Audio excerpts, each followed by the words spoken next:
কোনো মানুষ যদি জামাই খুঁজতে যায় তো বলবে শালা আর বেটির ভিতরে কোনো আয় বাচ্চা খুঁত আছে বে, এই লাগাই জামাই খুঁজে বেড়াইছে।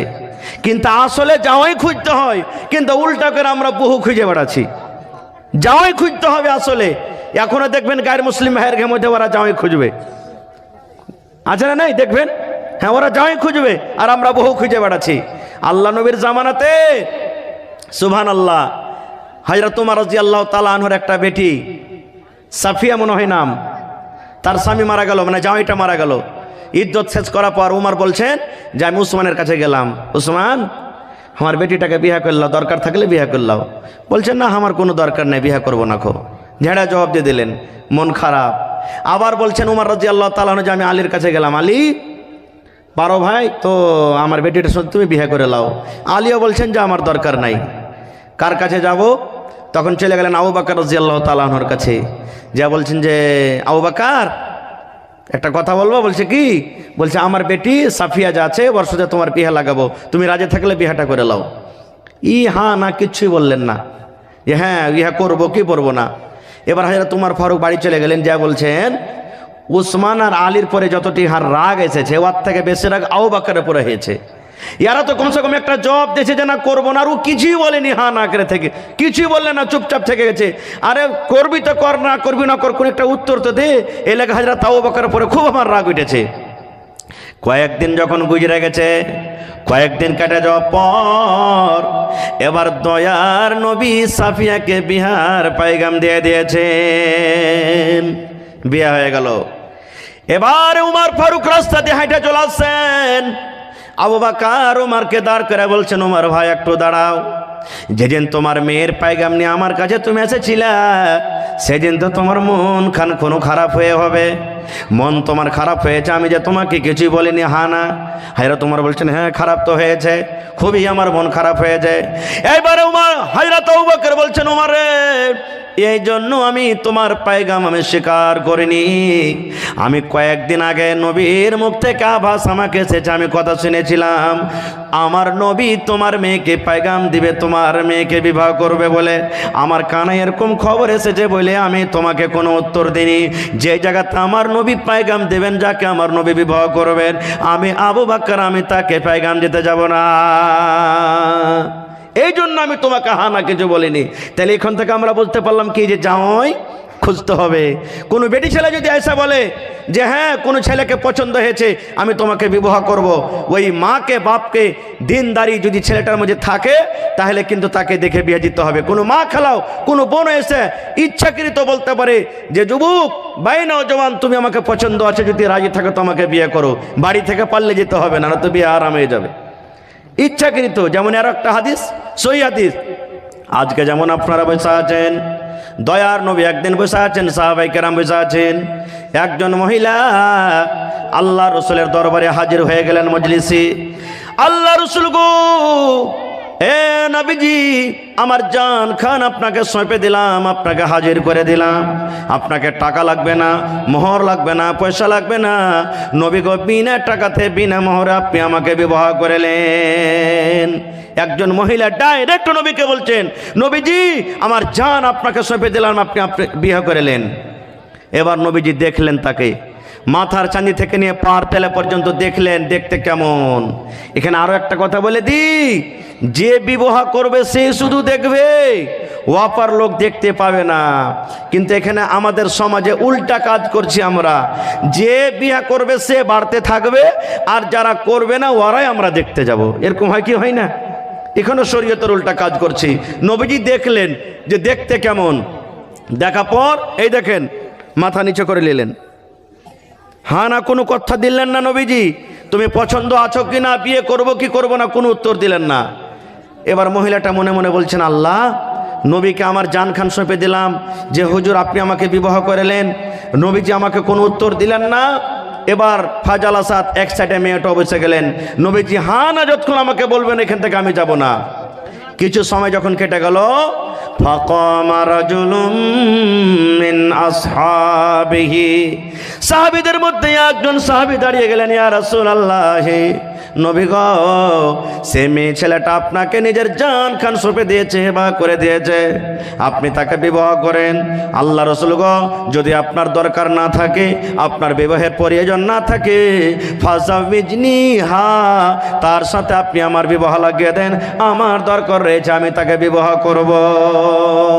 হুজুর, আমার দরকার রয়েছে, আমি তাকে বিবাহ করব, তার সাথে আপনি আমার বিবাহটা লাগিয়ে দেন। এবারে রসুল বলছেন, হাল ইনদাকা মিন শাই, বাবারে তুমি তাকে বিবাহ করবে, মোহর দেওয়ার মতন কিছু আছে? দেখবেন আপনারা রাত দিন দেখছেন, বিহাতে যেছেন, যদি 4টি সুপারি কম হয়ে যায়, 10টা পান কম হয়ে যায়, বিহার দিন যদি বাতাসা কম হয়ে যায়, ঝগড়া লড়াই হয়, হয় কি হয় না? কত জালসাতে পান সুপারির কারণে ঝগড়া, মারপিট পর্যন্ত হয়ে যায়, কুরসি তুঠাউটি হয়ে যায়। শরীয়তে গলা পান নাই, শরীয়তে সুপারি নাই। এই যেদিন আমরা বিবাহর দিন বাতাসা বিলাচ্ছি, বাতাসাও নেই, গোলা বাতাসা নেই, খাজুর নেই, ছহাড়া নেই, বিয়ের দিন দিতে হবে না। বিয়ের দিন নেই, কবে দিতে হবে? জি কবে দিতে হবে? তাহলে আব্দুর রহমান বিন আওফ রাদিয়াল্লাহু তাআলা একজন সাহাবী নবীর সাথে দেখা করতে এসেছেন, আর দেখা করতে এসে দেখছেন যে ওর পিরহনে কিছু জাফরানের রং, মানে হলদির মতন কিছু রং লেগে আছে, কিছু রং লেগে আছে গতরে। তখন নবী যে বলছেন যে, আব্দুর রহমান কি গিলে, মানে গতরে কি লেগে আছে তোমার, নতুন বিয়ে করেছো নাকি? তখন বলছেন, জি হুজুর, আমি বিয়ে করেছি। কেন বললেন? কেন বললেন? ওই কারণটা কেন হলো, কেন রসুল বলছেন, তাকে কিভাবে চিনলেন যে ওই গতরে যে হলদি লেগে আছে, তার পিরনে জামাতে যে হলদি লেগে আছে? তখন রসুল বলছেন যে, তুমি কি নতুন বিয়ে করেছো? জি হুজুর, করেছি। রসুল তখন বললেন, পান কতটা দিয়েছো, কে কথা বললেন না। সুপারি কতটা দিয়েছো, কথা বললেন না। আল্লাহ রসুল কথা বললেন না। ছড়া কয়েক কিলো দিয়েছো, বাতাসা কয়েক কিলো দিয়েছো, এটা বললেন না। নবীজি বলছেন, বাবা রে, মোহরে তুমি কি দিয়েছো রে বাবা? এই আব্দুর রহমান, তুমি যে বিয়ে করেছো তো মোহর কি দিয়েছো? বলছেন, আল্লাহ রসুল গো, খাজুর যে হয়, খাজুরের যে দানা আছে, ওই খাজুরের ভিতরে যে একটা গুটিলি আছে, একটা আঁঠি আছে, আঁঠি বরাবর আমি নিজের স্ত্রীকে আমি সোনা দিয়েছি, আঁঠি বরাবর আমি তাকে একটা সোনা দান করেছি, খজরের বিচি বরাবর আমি একটা সোনা দান করেছি, এই টাকা আমি মোহর করেছি। এইবারে নবী বললেন, এ আব্দুর রহমান, আউলিম ওয়ালাউ বিশাত, বাড়ি চলে যাও আর ওয়ালিমা করো, যদি একটা বকরি কিংবা বকরির বাচ্চা হয়, যাও ওয়ালিমা করো। আউলিম, তুমি ওয়ালিমা করো, ওয়ালাউ বিশাত, যদি একটা বকরির বাচ্চা হয় তা ওইটাকে ওয়ালিমা করো। বোঝা গেল কি?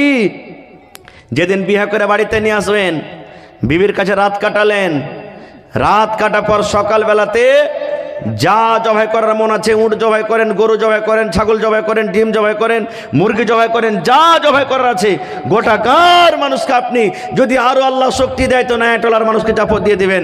আরো শক্তি যদি হয় তো এইদিকে ওই ছাতিয়া কোথায় আছে ওখানকার মানুষকে জাপত দিয়ে যতদূর পারবেন আপনি বড় ভোজ করে খাওয়ান, সেদিন খাওয়াইতে হবে। কিন্তু এই জায়গাতে আমরা উল্টা করছি, যে বেটার বাপের বাড়িতে 15 ঘন্টা 20 ঘন্টা গাড়িতে করে সওয়ার হয়ে ওখানে আমরা নিয়ে চলে যাচ্ছি, আর ওখানে যাওয়ার পর আমরা chop chop chop chop chop করে মনের মতন আমরা খেয়ে আসছি, যেটা শরীয়ত বিরোধী কাজ, শরীয়ত বিরোধী কাজ, যেটা আমরা জুলুম অত্যাচার করছি। ভাই আমার, তো এই জায়গাতে আমরা বুঝতে পারলাম কি, আরো একটা কথা বলে দিই, তাহলে আপনারা বলবেন, হাজি মৌলানা তাহলে হলদি মাখা জায়েজ আছে? আব্দুর রহমান বিন আওফের যে পিরহনে গতরে হলদি লেগেছিল, তাহলে হলদি মাখা জায়েজ আছে? মুহাদ্দিসিনে কেরাম বলছেন, আব্দুর রহমান বিন আওফ হলদি মাখেনি, তার স্ত্রী মেখেছিল হলদি। স্ত্রীর সাথে যে মিলামিশা করেছে, স্ত্রীর গায়ে গা লেগেছে, যার কারণে ওর গায়ের কিছু হলদি তার জামা কাপড়ে লেগেছিল। আসলে আব্দুর রহমান হলদি মাখেনি। তো এই জায়গাতে মুহাদ্দিসিনে কেরাম বলছেন, মায়েরা খালারা যদি হলদি মাখতে চাহে তো মুখখানে লাগাবে, হাতে লাগাবে, পায়ে লাগাবে, পুরুষ হলদি লাগাবে না। কো যদিও লাগাবে তো মুখখানটাতে শুধু লাগাবে। কিন্তু ওরে আল্লাহ, এখন তো মা খালারা বলবে, যেগুলা ভাবি টাইপের মানুষ, আরে লিচ্ছি লাগা, নেংটি সাইটে জুট জাত করে হাইন ঠাকারে বলছি রে মরা, যাতে তোর সব জায়গাতে হলদি লাগাইতে পারি রে মরা। কোনো জায়গাতে আইল কি আর যাতে চরুস হ্যাঁ থাকে, উঁচা ঢিপা ঢিপি না হ্যাঁ থাকে রে মরা, সব জায়গাতে হলদি মাখাইবে। কে মাখাইবে হলদি? ভাবি হলদি মাখাইবে, চাস্তো ভাবি হলদি মাখাইবে। আর কে হলদি মাখাবে? গ্রামের লোকেরা হলদি মাখাবে। আর কে হলদি মাখাবে? এই ধরনের যেগুলো শরীয়তে বিবাহ করা যার সাথে আল্লাহ হালাল করেছেন, জায়েজ করেছেন, এই মতো লোকেরা হলদি মাখাবে। ওই মাকে বলবো, খালাকে বলবো, ওই ভাইকে বলবো, ভাই রে খবরদার জীবনে ভাবির হাতের হলদি মাখিয়েন না। হলদি যদি আপনার মাখার ইচ্ছা হয়, হলদি কে মাখাবে? মাকে ডেকে বলবেন, মাকে একটু হলদি গেলে আমাকে মাখিয়ে দেখে মা। নানিকে ডেকে বলবেন, নানিকে একটু হলদি গেলে আমাকে মাখিয়ে দেখে মা। নানি আর দাদিকে ডাকতে বলবেন, দাদিকে একটু হলদি মাখিয়ে দে। আপনি ভাতিজিকে ডাকতে বলবেন, ভাতিজিরে একটু হলদি মাখিয়ে দে। বোনকে ডাকতে বলবেন, বোন রে একটু হলদি মাখিয়ে দে। চাচিকে ডাকতে বলবেন, চাচিকে একটু হলদি মাখিয়ে দে। যার সাথে বিবাহ শরীয়তে হারাম করেছে তাকে আপনি ডাকতে বলবেন, তাকে ডাক দেওয়ার পর আপনাকে সে তারা হলদি লাগাবে। আর শরীয়তে যাদের সাথে বিবাহ করা হালাল ওদের সাথে আপনি বসতে পাবেন না, ওদের হাতের আপনি হলদি লাগাইতে পাবেন না। এখনো আমরা উল্টা পাল্টা কাজ করছি। সুবহানাল্লাহ। এ আমার ভাইয়েরা, তো আজকে মুসলমান আমরা এই যে পান বাতাসা চহড়া নিয়ে ঝগড়া করছি, যেগুলো শরীয়তে কিছু নাই। আর একটু আগে চলেন। এইবারে মা খাদিজা রাদিয়াল্লাহু তাআলা আনহা নিজের সহি নাফিসাকে ডাকতে বলছেন, নাফিসা রে, মোহাম্মদ নামে ছেলেটা খুব ভালো, মোহাম্মদ ছেলেটাকে আমাকে পছন্দ হয়েছে, একটু আমার তরফ থেকে তাকে তুমি পায়গাম দিয়ে দাও, আমি তাকে বিয়ে করতে রাজি আছি। এবার নাফিসা তখন বলছেন, খাদিজা মোহাম্মদ ছেলেটাকে রাজি হবে? তোমার কি মন গাইছে রাজি হবে? তোমার বয়স হয়ে গেল 40 বছর, আর মোহাম্মদ ছেলেটার বয়স হলো মাত্র 25 বছর। কয় বছরকার ফরক হলো? হ্যাঁ, বলছে খাদিজা রে, তোমার বয়স হয়ে গেল 40 বছর, আর মোহাম্মদের ছেলেটার বয়স হলো যুবক ছেলে, 25 বছরকার বয়স, 15 বছরকার পার্থক্য আছে। আমার মনে হয় মোহাম্মদ ছেলেটা কবুল করবে না। ঠিক আছে, যখন তুই বলছিস আমি যাব। হাঁটতে হাঁটতে হাঁটতে এবার নাফিসা যা বলছেন, মোহাম্মদ একটা কথা বলবো তোমাকে ভাইরে। বলছে কি কথা? বলছে যে এই যে তুমি যার মালে নিয়ে তেজরত করতে গেছিলে খাদিজা, ওকে তুমি বিবাহ করবে? তুমি রাজি আছো? ও তো পায়গাম দিয়েছে তোমার সাথে বিয়ে করবে। মানুষ কে কহিবে নিজে থেকে যে বিয়ে করব? কহিবে কি কেউ? কিন্তু মেলায় লোক কহে দিচ্ছে এখন। যদি বড় হয়ে গেছে, দেখছে আমার সাথে গেলার বিয়ে হয়ে গেছে, ওর বিয়ে যদি না দেন, বিয়ে বহু যদি না ধরেন তো কাম করে বন্ধ করে দিবে, যাইবে না কামে। তখন বুঝতে হয় বাপকে যে হ্যাঁ কেনে বেটা কাজে যায় না, ওকে বুঝতে হবে তখন। তো খায়ের যা হোক, এবার তখন বলছেন যে আমি কি বলবো, আমার চাচাকে একটু জিজ্ঞাসা করলে ভালো হয়। চাচার নাম কি? হ্যাঁ, বলছেন চাচাকে জিজ্ঞাসা করো, কারণ তো ওই মালিক। তাকে যা বললেন, বলছে ঠিক আছে, আমার ভাতিজার সাথে আমি কথা বলছি। এবার আবু তালেব ভাতিজাকে বলছেন, ভাতিজা এই সুযোগ মনে হয় আর বারবার পাওয়া যাবে না। ভাতিজা ধনী লোক আছে, মালের দরকার আছে তোমার। আর আবু তালেবও চাচ্ছিলেন যদি এরকম একটা ভালো নেককার দিনদার পরেজগার মেয়ের সাথে আমার বিয়ে লাগিয়ে যেতে পারি ভাতিজার, তাহলে আমারও জিম্মেদারি দায়িত্বটা শেষ হয়ে যাবে, আমার ছেলেটা কত সুখে শান্তিতে খাবে। বলছে ভাতিজা তুমি রাজি হয়ে যাও। ঠিক আছে, বাস 2-4 জন যে বিয়ে হয়ে গেল, বিয়ে হয়ে গেল। আর একটা কথা বলে দিই, ইসলামের যারা দুশ্মন, মুসলমানের যারা দুশ্মন, তারা বলছে তোমাদের নবীকে দেখো কত আইয়াসি গো, 7 বছরকার বয়সের মেয়েকে একটা বিবাহ করেছে। নবীজি যখন বিবাহ করেন মা আয়েশা রাদিয়াল্লাহু তাআলা আনহাকে, ওর বয়স 7 বছরকার, আর ঘর বছর হয়েছিল 9 বছর বয়সে। তখন কত কথা বলেছিলেন।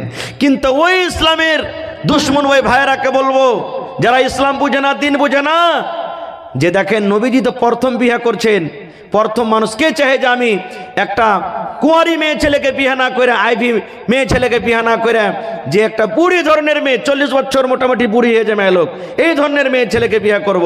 কিন্তু নবীজি করলেন কেন? ওই টাইম ওই সময়তে যার স্বামী মারা যেত তাকে ভালোভাবে লোকেরা বিয়ে করতো না, তার মান সম্মান কতটুকু বাড়িয়ে দিলেন। এই জন্য কুঁয়ারি বেড ছেলেকে বিয়ে করেন মানান, এটা সুন্নাত তারিকা। কিন্তু যারকে স্বামী মারা গেছে তারাকে যদি বিয়ে করেন তাও নেকি পাবেন। যেমন একটা হাদিস আছে, আল্লাহ রাসূল সাল্লাল্লাহু আলাইহি ওয়াসাল্লাম একদিন সফর থেকে চলে আসছেন, জাবের রাদিয়াল্লাহু তাআলা আনহু একজন সাহাবী, উনিও নবীর সাথে আছেন। এবার নবীজি একটুখানি দূরে আছেন গ্রাম থেকে। জাবের রাদিয়াল্লাহু তাআলা রাসূলকে বলছেন, হুজুর আপনারা পিছনে এসেন, আমাকে ইজাজত দেন, আমি বাড়িতে যাই। তখন রাসূল বলছেন, জাবের নতুন বিয়ে করেছো নাকি যে বাড়ির যাওয়ার জন্য ছটফট করছো? তখন জাবের রাদিয়াল্লাহু তাআলা আনহু বললেন, জি হুজুর আমি বিয়ে করেছি। এবার নবীজি বললেন, জাবের কোন ধরনের মেয়েকে তুমি বিয়ে করেছো? সাইয়াবাকে বিয়ে করেছো না বাকেরাকে বিয়ে করেছো? সাইয়াবা বলা হয় যার স্বামী একবার প্রথম ছিল, স্বামী মারা গেছে কিংবা স্বামী তাকে তালাক দিয়েছে, ওকে সাইয়াবা বলা হয়। যে পুরুষের একবার মজা খেয়েছে তাকে সাইয়াবা বলা হয়। আর বাকেরা ওই মেয়ে ছেলেকে বলা হয় যে যার প্রথম বিয়ে হয়। রাসূল বলছেন, জাবের রে তুমি সাইয়াবাকে বিয়ে করেছো না বাকেরাকে বিয়ে করেছো? মানে বিবাহিত নারীকে বিয়ে করেছো না অবিবাহিত নারীকে বিয়ে করেছো? এবার জাবের বলতে লাগলেন, ইয়া রাসূলুল্লাহ, আল্লাহ নবী গো, আমি একটা সাইয়াবা বিয়াদারি মেয়ে ছেলেকে বিয়ে করেছি। এবার নবীজি বললেন, জাবের রে কেন তুমি একটা কুঁয়ারি মেয়ে ছেলেকে বিয়ে করনি? তুলাইবহা ওয়া তুলাইবকা, তুমি তার সাথে খেলতে কো তোমার সাথে খেলতো। কেন রে জাবের তুমি একটা বিবাহিত নারীকে বিয়ে করেছো, তুমি একটা কুঁয়ারি নারীকে কেন বিয়ে করনি? জাবর কথাটা শোনা ওরে আল্লাহ, জাবেরের মন খান ছোট বড় হইতে লাগলো, চোখ দুটা সরবার করতে লাগলো। দয়ার রাসূল বললেন, জাবের রে কেন তুমি আমার কথাটা শুনে মনে ব্যথা পেয়েছো? কি ব্যাপারটা, তোমার মনটা কেন খারাপ? আমার কথাটা কেন তুমি শুনে মনটা খারাপ করলে? আমি তো এরকম কোনো কথা বলিনি যে তোমার মন খারাপ হয়ে যাবে। আমি শুধু এটাই বললাম, জাবের রে কেন তুমি একটা কুঁয়ারি মেয়ে ছেলেকে বিয়ে করনি, এই কথাটা তুমি আমাকে বললাম। এবার জাবের তখন বলছেন, ইয়া রাসূলুল্লাহ, আল্লাহ নবী গো, এই জন্য আমি কাঁদছি গো রাসূল, এই জন্য আমার মনটা ছোট হয়েছে। আপনি বললেন কেন একটা কুঁয়ারি মেয়ে ছেলেকে বিয়ে করেনি? আল্লাহ রাসূল গো, আমার ইচ্ছা ছিল, আমিও জানতাম একটা কুঁয়ারি মেয়ে ছেলেকে বিয়ে করব, কিন্তু এই জন্য আমি একটা সাইয়াবা মেয়ে ছেলেকে বিয়ে করেছি। আল্লাহ রাসূল গো, গাজওয়ায়ে উহুদে, উহুদের যুদ্ধে, উহুদের ময়দানে আমার বাপ শহীদ হয়ে গেছেন, আমার বাপ দুনিয়া থেকে চলে গেছেন। এবার আমার বহিনেরা বাড়িতে ছোট ছোট আছে, একটা রয়েতে 7টা আছে, একটা রয়েতে 9টা আছে, 7টা কিংবা 9 জন আমার ছোট ছোট বোন আছে। আল্লাহ নবী গো, ওই আমার বোনেরা এত ছোট হয়ে আছে, নিজে গোসল করতে পারবে না, নিজে কাপড় পিনতে পারবে না, নিজে নিজে সিধা করতে পারবে না, নিজে নিজে তেল গায়ে লাগাইতে পারবে না, নিজের ভালো মন্দ নিজে বুঝতে পারবে না। এজন্য আমার বোনদের জন্য একটা বড় ধরনের মেয়ের দরকার, একটা বড় ধরনের নারীর দরকার, যে আমাদের বোনের দেখাশোনা করবে, আমার বোনেরাকে গোসল করাবে, আমার বোনেরাকে তেল কাজল দিয়ে দিবে, আমার বোনেদের পরওয়ারিশ করবে। এই জন্য নবী গো, আমি একটা বড় ধরনের মেয়েকে আমি বিয়ে করেছি, এই জন্য আমি বিয়ে করেছি। খারে যা হোক, এবার বিয়ে হয়ে গেল, 1 দিন গেল, 2 দিন গেল, 3 দিন গেল, 4 দিন গেল। এই করতে করতে করতে সুবহানাল্লাহ, নবীজির বয়স যখন 40 বছর হয়ে গেল, ওরে আল্লাহ, 40 বছর নবীর বয়স। একদিন নবীজি মা খাদিজাকে ডাক দেয়, বলছেন, খাদিজা রে, এখন আমি আর গ্রামে থাকবো না, আমি এখন আর বাড়িতে থাকবো না, এখন আমি আর গ্রামে থাকবো না। স্বামী গো কোথায় যাবেন? বলছে, বিবি রে, মক্কা থেকে দূরে ওই দেখো একটা পাহাড় দেখতে পাও, ওই পাহাড় দেখছো তুমি, ওই হেরা পাহাড়, ওই হেরা পাহাড়ে একটা গর্ত আছে, একটা খাল আছে, ওই খালের ভেতরে আমি থাকবো, ওখানে রাত কাটাবো, ওখানে দিন কাটাবো, ওখানে আল্লাহর ইবাদত করব, ওখানে আল্লাহর বান্দেগি করব, ওখানে আমি আল্লাহর গুণগান করব। এই গ্রামে থাকবো না। গ্রামের লোকেরা মূর্তির পূজা করে, গ্রামের লোকেরা পাথরের পূজা করে, গ্রামের লোকেরা মদ পান করে, গ্রামের লোকেরা জুয়া খেলে, গ্রামের লোকেরা জেনা ব্যভিচার করে, গ্রামের লোকেরা ঠগাঠকি করে, দুনিয়ার যাবতীয় গুনাহ গ্রামের লোকেরা করে। এরকম জায়গাতে আমার মতো লোক থাকতে পারবে না রে খাদিজা। এই জন্য আমি বাড়ি ঘর ছেড়ে ছেড়ে আমি চলে যাব ওই গাড়ে হেরাতে। 2 দিন 5 দিন 10 দিনকার মতন ছাতো নিয়ে, 2 দিন 5 দিনকার মতন ছাতো নিয়ে, খাবার নিয়ে, নবীজি খাজুর নিয়ে ওই গাড়ে হেরা পাহাড়ে চলে যেতেন, গর্ততে চলে যেতেন। ভাই আমার, বাস শেষ কথা, বাস আর 2-4 মিনিট বলবো, 1-1:30 বাজে যাবে, ইনশাল্লাহ ছেড়ে দেবো, বাস 5-10 মিনিট আমি বলবো, কথা লম্বা হয়ে যায়। এবার চলে যান, মা খাদিজা রাদিয়াল্লাহু তাআলা আনহা মাঝে মাঝে তার কাছে খানা নিয়ে যেতেন। আর একটা কথা বলে দিই, এখানে আরও একটা কথা বলে দিই, নবীজি যখন দুনিয়া থেকে আমার ছিলেন, মা খাদিজা রাদিয়াল্লাহু তাআলা আনহা দুনিয়া থেকে যখন চলে গেলেন, মা খাদিজার বেঁচে থাকা কালে নবীজি দ্বিতীয় বিয়ে করেননি। মা খাদিজা যতদিন দুনিয়াতে বেঁচে ছিলেন নবীজি দ্বিতীয় স্ত্রী বাড়িতে আনেননি। এত নবীজি ভালোবাসতেন, এত মহব্বত করতেন, প্যার করতেন। এ ভাই মুসলমান, মা খাদিজা কেমন ধরনের মেয়ে ছেলে দেখেন। মাঝে মাঝে নবীজি খাদিজার তারিফ করতেন অন্য অন্য বিবির সামনে, খাস করে মা আয়েশা রাদিয়াল্লাহু তাআলা আনহার সামনে। আয়েশা, আমার স্ত্রী খাদিজা এরকম ছিল, আমার স্ত্রী খাদিজা ওরকম ছিল, আমার স্ত্রী খাদিজা এরকম ছিল। মাঝে মাঝে মাঝে মাঝে তারিফ করতেন। এবার বলেন, 100 দিনের তারিফ যদি 100 দিনের সামনে করে মনটা খারাপ হবে না? হবে না? জোরে বলেন, হবে না? হবে না? হ্যাঁ, মন খুব খারাপ। দেখবেন যারকে দুটা স্ত্রী আছে রেগে যান না ফের কেউ। দুটা স্ত্রী যারকে বাড়তে আছে ঝামেলা কিন্তু খুব হয়, তারকে খুবই ঝামেলা হবে, খুশ করতে পারবে না স্ত্রীকে। তো একদিন কথাতে কথাতে মা আয়েশা রাদিয়াল্লাহু তাআলা আনহা তখন নবীকে বলছেন, হ্যাঁ আপনার স্ত্রীটা কত যে ভালো, বয়স আলা মেয়ে লোক, বয়স্ক মানুষ, আর ওর আপনি তারিফ করছেন, বাড়াই করছেন। যখন কথাটা বলা, নবীজি আয়েশাকে বলছেন, রে আমার বেবি আয়েশা, শুনে নাও, খবরদার আমার খাদিজাকে তোমরা গালি দিও না, আমার খাদিজাকে তোমরা কথা বলিও না। আমার খাদিজা কেমন মানুষ ছিল তোমরা শুনে নাও। দয়ার নবী নিজে বলছেন, আমার বেবি আয়েশা শুনে নাও, আমি একটা গরিব মানুষ, আমার কাছে মাল ছিল না, আমার কাছে টাকা ছিল না, আমার কাছে দৌলত ছিল না। আমার যখন বিয়ে হয় এই মক্কার জমিনে আমার বেবি খাদিজা সব থেকে ধনী মানুষ ছিল, সব থেকে মালদার মানুষ ছিল। আমার সাথে যখন তার বিয়ে লেগে গেল, আমার খাদিজাকে মক্কার লোকেরা রাগাইত, তার বন্ধুরা রাগাইত, তার সাথীরা রাগাইত, বলতো, খাদিজা রে তুমি একটা গোলামের সাথে বিয়ে করেছো, একটা ফকিরের সাথে তুমি বিয়ে করেছো, একটা গরিবের সাথে তুমি বিয়ে করেছো। ও খাদিজা, তুমি কেন একটা ধনী লোকের সাথে তুমি বিয়েটা করনি? এরকম রাগাইতো। এই আয়েশা, একদিনকার ঘটনা, আমার খাদিজা আমার পাঞ্জরে কাঁদতে কাঁদতে চলে এসেছে, চোখ দিয়ে ঝরঝর ঝরঝর করে পানি ঝরছে। এবার আমি তখন বললাম, খাদিজা কি ব্যাপারটা, কেন তুমি কাঁদো? এবার বলছে নবীজি, আয়েশা রে কত আমার জন্য কুরবানি করেছে রে আয়েশা, শুনে নাও। আমার খাদিজা একদিন আমাকে বলছেন, স্বামী গো, আমার যত উট আছে, আমার যত বাড়ি আছে, আমার যত বকরি আছে, আমার যত রাখাল আছে, আমার যত জমি জায়গা আছে, সব আপনাকে দান করে দিলাম, সব দান করে দিলাম গো নবী, সব দান করে দিলাম। আজকে থেকে আমাকে লোকেরাই কথাটা বলবে না যে আমি ফকিরের গরিবের স্ত্রী। আজকে লোকেরা আমাকে কথা বলবে খাদিজা হলো একটা রাজা ধনী লোকের স্ত্রী। এত মাল যত সব আমাকে দান করে দিয়েছে। আর আমার মা খালার অবস্থা কি জানেন? মায়ের বাড়ি থেকে পালং লেচেছে কিনে, একটু খালি ডাইটা যদি কথা কয়ে দেন না, তো রাইতে কি করবে, মরার বেটা মর, তুই খালি আমার পালঙ্গে চড়ে দেখ, তোর কাঠ খোরাকে ভেঙে দেবো রে মরা। হ্যাঁ, বাপের দেওয়া পালঙ্গে তুই খালি চড়ে দেখ। মোটর সাইকেল দিয়েছে, আমি বলি না যে মোটরসাইকেল দেওয়া যায় যাচ্ছে, এটা কথা বলি না, ফের উল্টা ভাববেন না। হ্যাঁ, যদি একটু খালি টনবন হয়ে যায়, বাপের যদি বেটা হইস, এরা মরার বেটা মরা, বাপের যদি বেটা হইতে কিনে চড়। আমার বেটা বাপ দিয়েছে, তার লেগে তুই চড়তে পারছিস, একটা কিনে দেখ। কত উল্টা সাদা করে বলবে না? এবার রাসূল বলছেন, খাদিজা আমার জন্য সমস্ত মালকে লুটিয়ে দিয়েছে, কোরবানি করে দিয়েছে। শুধু তা নয় আয়েশা, একদিন আমি বসে আছি, আল্লাহর ফেরেশতা জিবরিল আমিন আমার কাছে এসেছেন। আসার পর বলছেন, মুহাম্মদ, এই যে আপনার স্ত্রী আপনার কাছে আসছে ঘাটে নিয়ে। আল্লাহ রাসূল বলছেন, আয়েশা রে আমি বসে আছি, জিবরিল ফেরেশতা আমার কাছে এলেন। আসার পর বলছেন, মুহাম্মদ, ওই যে আপনার স্ত্রী খাদিজা আপনার কাছে আছে। আল্লাহ রাব্বুল আলামিন তাকে সালাম জানালছেন। কে সালাম দিয়েছেন? আল্লাহ সালাম দিয়েছেন, আর আমি জিবরিল আমিন তাকে সালাম দিলাম। ও নবীজি, আপনার স্ত্রী যখন খাদিজা আপনার পঞ্জরে আসবে, আল্লাহর সালাম আর আমি জিবরিল আমিনের সালাম তাকে জানিয়ে দাও।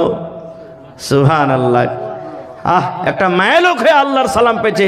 এবার বলেন, যে আল্লাহর সালাম পেয়েছে ওই মায়ালোকটার ভাগ্য নসিব কত বড় হইতে পারে, বুঝতে পারছেন তো? কত বড় হইতে পারে। এবার নবীজি বলছেন, আয়েশা রে জিবরিল ফেরেশতা শুধু তোমাকে সালাম দিয়েছে, তুমি আল্লাহর সালাম পাওনি। আল্লাহর সালাম আমার খাদিজা পেয়েছে, জিবরিলেরও সালাম পেয়েছে, আর তুমি শুধু জিবরিল ফেরেশতার সালাম পেয়েছো, আল্লাহর সালাম পাওনি। এই জন্য আমার খাদিজাকে তুমি গালি দিও না। রাসূল আবার বলছেন, ও আয়েশা শুনে নাও, আমার জয়টা সন্তান হয়েছে, সমস্ত সন্তান আমি খাদিজার পেট থেকে পেয়েছি। রুকায়াকে খাদিজার পেট থেকে পেয়েছি, উম্মে কুলসুমকে খাদিজার পেট থেকে পেয়েছি, ফাতেমাকে খাদিজার পেট থেকে পেয়েছি, জাইনাবকে খাদিজার পেট থেকে পেয়েছি, আবুল কাসেমকে খাদিজার পেট থেকে পেয়েছি, তাহেরকে খাদিজার পেট থেকে পেয়েছি। যতগুলি আল্লাহ আমাকে সন্তান দান করেছেন আমার স্ত্রী খাদিজার কাছ থেকে আমি পেয়েছি। আল্লাহ রাব্বুল আলামিন তোমাদেরকে সন্তান দান করেননি। এই জন্য খবরদার খবরদার আমার বিবি খাদিজাকে তোমরা গালি দিও না। কত ভালোবাসতেন স্ত্রীকে, সুবহানাল্লাহ। ভাই আমার আরো একটা কথা বলে দিই, দেখবেন ঘটনা, নাম নিয়ে বলবো না, চোখে দেখলাম ঘটনা ঘটেছে। একটা লোক বিয়ে করেছে, 10 বছর কেটে গেল, ছেলে পিলে হলো না। আর একটা বিয়ে করলে ওর ছেলে পিলে হলো। যেমনই ছেলে পিলে হলো, ওর কারণে প্রথমকার স্ত্রীটাকে নজরে দেখতে চায় না। এরকম আছে না নেই? তাকে বলবে, এই তুই বাপের বাড়ি চলে যা, তোর আর দরকার নাই, তুই চলে যা এখন বাড়ি, তোকে আর রাখবো না, তালাক দিয়ে দেবো। এরকম কত ঘটনা দুনিয়াতে ঘটছে ভাই। খবরদার এরকম করবেন না। প্রথমকার স্ত্রী প্রথমই হয়, বড় স্ত্রী বড়ই হয়। সতীনের ঝাল কি জিনিস ভাই আমার, 11:30 1:30 বাজতে 2-3 মিনিট আর সময় আছে মাত্র। বাস একটা ঘটনা আমি আর বলে দিই। একদিন নবীজি বাড়ি বানিয়ে রেখেছেন সবটি স্ত্রীর কাছে যাওয়ার। নবীজির 11টা স্ত্রী, কয়টা স্ত্রী? 11টা স্ত্রী, একসাথে 7টা স্ত্রী ছিলেন। এটা হলো একটা স্ত্রীর বাড়ি, এটা একটা স্ত্রীর বাড়ি, এটা একটা স্ত্রীর ঘর, এটা একটা স্ত্রীর ঘর, সব বাড়ি বানা আছে। এবার আর একটা কথা বলি, যারকে 2টা 3টা 4টা স্ত্রী বাড়িতে আছে, বাড়ি বানিয়ে বানিয়ে থাকবেন ভাই, আর সবকে ভালো ভালো খাইতে দিবেন একরকম করে, না তো একটাকে ভালো দিবেন আর একটার কাছে পাতাই নেবেন না। কিয়ামতের দিন আল্লাহ রাসূল বলছেন, তোমার ঘাড়খানটা এরকমভাবে টেঁড়ায় থাকবে, কুজা হ্যাঁ তুমি আল্লাহর সামনে যাবে, সব লোকেরা দেখবে, তখন বলবে, এই দেখ এর 2টা স্ত্রী ছিল দুনিয়াতে রে, এই লেগে একটাকে ভালো দেখেছে একটাকে দেখেনি, যার কারণে এর ঘাড়টা টেঁড়ায় গেছে। সতীনের ঝাল কি জিনিস, একটা হাদিস, একটা কোরআন আপনার সামনে রাখছি। নবীজি সমস্ত স্ত্রীদের বাড়িতে আসরের নামাজ পড়তেন আর খবর নিতেন, তোমার বাড়িতে কি খেতে আছে, তোমার বাড়িতে কি খেতে আছে, তুমি কেমন আছো, ভালো মন্দ জিজ্ঞাসা করতেন। তো সমস্ত স্ত্রীদের মধ্যে জাইনাব রাদিয়াল্লাহু তাআলা আনহা আল্লাহ নবীর একজন স্ত্রী, ওর বাড়িতে একটু সময়টা বেশি হয়ে যেত অন্য অন্য স্ত্রী থেকে। হয়তো কোনোদিন ওর বাড়িতে একটু সময়টা বেশি হইত। এবার দেখেন ভাগ করা লিয়েও বাড়িতে ঝগড়া হয়, 2টা জায়গায় সতীন থাকে। দেখবেন যতটি বুড়া পুরানা মানুষ আছেন, 2টা স্ত্রী যদি বিচার করেন না, তো খাওয়া পিন্ধার বিচার হবে না, খালি এটাই বিচার হবে, মৌলভী সাহেব জি, মন্ডল জি, ওইটা ওর স্ত্রী, আমি স্ত্রী, আমার কাছে 2 দিন থাকবে, ওর কাছে কেন 1 দিন থাকবে, আমার কাছে 2 দিন থাকা চাই। এরকম হয় না? হয় কি হয় না? হয়। তো মা আয়েশা রাদিয়াল্লাহু তাআলা আনহা তখন সবটি স্ত্রীকে সাথে লিয়া বলছেন, এই আল্লাহ রাসূল জাইনাবের বাড়িতে কেন বেশি টাইম দিচ্ছে, একটু খবর লে তো, কি কারণে জাইনাবের বেশি বাড়তে সময়টা দিচ্ছে। এবার খবর নেওয়া হলো, তো ওর বাড়িতে নবী সাহেব মধু খেতেন। কি খেতেন? কথা বলেন। মধু মানে পকেটের পুরিয়া দোকানের মধু লে রে ভাই, হ্যাঁ, শাহাদ মধু যেগুলা বল্লা থেকে হয়, মধু খেতেন। মধু খাওয়াটা সুন্নাত। এবার মধু খেতেন, মধু খেতে গেলে একটু জাইনাব রাদিয়াল্লাহু তাআলা আনহা কুণ্ডি থেকে হোক নবীর জন্য জোগাড় করে রাখতেন। এবার দের হয়ে যায়, তখন ওরা যুক্তি করছে, মা আয়েশা অন্য আরো 1-2 কেলে যুক্তি করছে, শুন ওর বাড়িতে যদি যাওয়া ছোটাবি তো একটা যুক্তি করবে। বলছে কি? বলছে নবী সাহেব ওর বাড়ি থেকে আসার পর আমার কাছে প্রথমে আসুক বা তোর কাছে আগে যাক, যেমনই আসবে একবারে আস্তে মাত্র মুখটাকে ঘুরিয়ে বললাম, আল্লাহ কে রসুল আপকি মুসে মাগাফির কি বুয়াতি হে। মাগাফির একটা ফলের নাম, মানে তাড়ি দারুর মতন মহকিত, মানে সোজাসুজি বুঝলেন হুজুর আপনার মুখ থেকে নাসার মহকনটা আসছে নাকি দারুর মহকন, তাড়ির মহকন আসছে, এ ধরনের একটা ফল ছিল। আর রসুল এগুলা খুব খারাপ মনে করতেন। মা আয়েশা রাদিয়াল্লাহু তাআলা আনহা বলছেন, যেমনই জাইনাবের বাড়ি থেকে হুজুর প্রথমে আমার কাছে এসছে, আর আগে থেকে তো প্ল্যানিং করাই আছে যে ওর বাড়িতে ছুটে গেলে একটা পয়েন্ট খেলতে হবে। যেমনই পাঞ্জরে খাড়া হয়েছে, নবীজি মুখখানটাকে টেনে বলছেন, হ্যাঁ, মা আয়েশা মুখখানটাকে ঘুরিয়ে বলছেন, হুজুর কেমন কেমন দুর্গন্ধ করছে, আপনার মুখ থেকে মাগাফিরের সেন্ট আসছে, দুর্গন্ধ আসছে। আল্লাহ রাসূল এরকম করে বলছেন, কই রে, আমি তো কিছু বুঝতে পারি না, আমি তো জাইনাবের বাড়ি থেকে এলাম, মধু খেয়ে এসেছি, মধু মধু খেলাম, মাগাফির কোথায় পেলাম আমি? তখন বলছেন যে আপনি জানেন না, হইতে পারে যদি ওয়াতি মিলিয়ে দিয়ে থাকে। কি বলছেন? যদি মধুতে রসখানটা মিলিয়ে দিয়ে থাকে, আপনি খেয়েছেন, বুঝতে পারেননি। তখন সুবহানাল্লাহ, আল্লাহ রাসূল বললেন, ও আমার বিবি আয়েশা শুনে নাও, আজ থেকে আমি নবীজি মধুকে হারাম করে দিলাম, হারাম করে দিলাম। আজ থেকে পরে আমি আর কোনোদিন জীবনে মধু খাবো না। নবী কি করলেন? মধু হারাম করে দিলেন। আজ থেকে আর মধুতে আমি মুখ দেব না, মধু খাবো না। ওরে আল্লাহ! এবার বলেন আল্লাহ কত বড় ফয়সালা দিয়েছেন নবীকে। আল্লাহ রাব্বুল আলামিন জিবরিলকে ডাক দিয়ে বলছেন, জিবরিল রে, জান্নাতের নিয়ামতের মধ্যে একটা হলো মধু নিয়ামত, যেটা আমি আল্লাহ দুনিয়াতে দিয়েছি। বিবিদের কথা শুনে আমার নবী মধুকে হারাম করে দিয়েছে। আমার নবীকে একটু যা বলো, নবী গো, আপনি মধুকে হারাম করনেওয়ালা কে হইলেন? আল্লাহ মধুকে হালাল করেছেন, আপনি হারাম কেন করলেন? আপনি নিজের স্ত্রীরাকে খুশি করার জন্য, নিজের বিবিরাকে খুশ করার জন্য আমার হালাল করা মধুকে আপনি হারাম করে দিলেন। আল্লাহ সব কথা তখন খুলে খুলে কি ঘটনা ঘটেছে সব জানিয়ে দিলেন। তো কেন বললাম, দেখেন সতীনের ঝাল কেমন, দেখেন।